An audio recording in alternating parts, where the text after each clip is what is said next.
السلام عليكم يا جماعة. النهاردة هنتكلم عن واحدة من أقوى وأذكى أدوات الإكسل اللي بتوفر وقت ومجهود رهيب لأي حد شغال في المحاسبة أو المبيعات أو الاتش ار أو حتى تحليل البيانات، وهي البيفت تيبل. البيفت تيبل ببساطة بتخليك تلخص آلاف الصفوف من البيانات في ثواني، فلترة ومعدات كتيرة هي بتجمع لك وتفلتر لك وتحسب لك كل حاجة بضغطة واحدة. تخيل معايا عندك بيانات مبيعات لمندوبين بالشكل ده في محافظات مختلفة، القاهرة واسكندرية والجيزة، وعاوز تعرف مثلا كل مندوب باع بكام أو إجمالي المبيعات كل محافظة بكام. كل ده نقدر نعرفه بأداة واحدة بس، وهي أداة البيفوت تيبل. زي ما ظهر قدامنا معانا شيت فيه بيانات المنتجات اللي اتباعت، موجود معانا في الشيت تاريخ البيع والمنطقة أو المحافظة اللي اتباع بيها والشخص اللي قام بالبيع والبرودكت اللي اتباع والكوانتيتي بتاعته أو عدده قد إيه، وكمان سعر الوحدة نفسها وإجمالي المبيعات. عاوزين نعرف مثلا إجمالي المبيعات في كل محافظة كان إيه، وإجمالي المبيعات مثلا لكل شخص أو كل مندوب من المناديب كان إيه. هنستخدم أداة البيفوت تيبل. أول حاجة هنحدد البيانات اللي هنشتغل عليها بالشكل ده، كنترول إيه علشان تحدد لي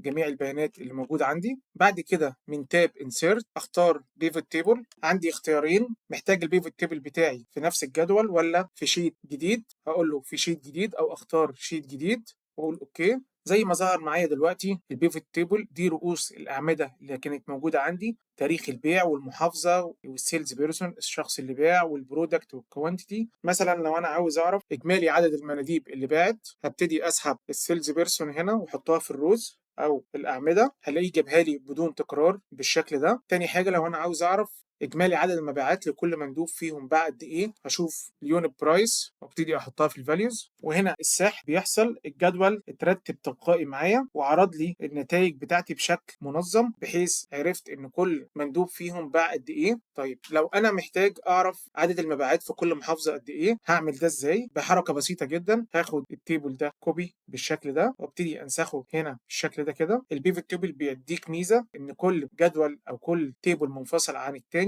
فهنا مثلا بدل ما هختار السيلز بيرسون هشدها كده واسحبها وارميها هنا وابتدي اعلم على السيتي وانزلها في الروز كده بالشكل ده. واليونت برايس او سعر الوحدات زي ما هو بشكل تلقائي برضو، هو عمل فلتره وشال لي المتكرر وحدد لي اجمالي المبيعات في كل محافظه قد ايه بدون معادلات بدون اي صعوبه وبكل بساطه. البيفت تيبل مش مجرد اداه، دي طريقه تفكير لو اتعلمتها صح هتختصر ساعات من الشغل في دقايق. وتابعني في الفيديو الجاي هنضيف عليها سلايزر وداشبورد. لو عجبك الفيديو ما تنساش تعمل فولو ولايك عشان يوصلك كل جديد.